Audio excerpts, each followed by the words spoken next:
ഇടവമാസ പൂജയ്ക്കായി ശബരിമല നട തുറന്നു. ഇടവം ഒന്നായ നാളെ രാവിലെ മുതൽ പൂജകൾ ആരംഭിക്കും.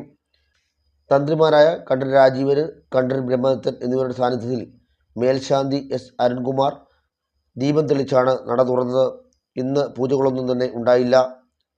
മേൽശാന്തി 18-ാം പടി ഇറങ്ങി ആഴിയിൽ അഗ്നി പകർന്നതോടെ തീർത്ഥാടകർക്ക് 18-ാം പടി ചവിട്ടി ദർശനം നടത്താൻ അനുവാദം ലഭിച്ചു.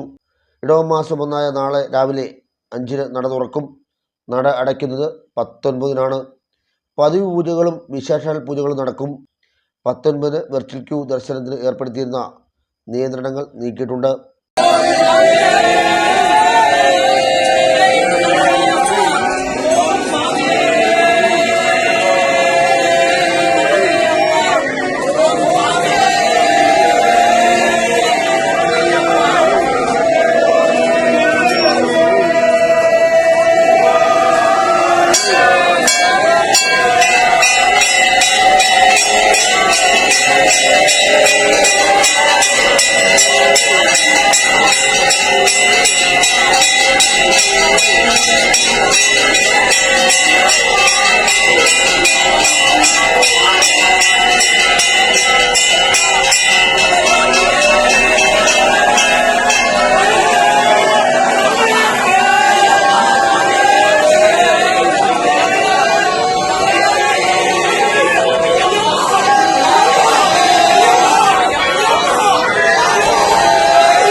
മലയാളം ന്യൂസ് സന്നിധാനം.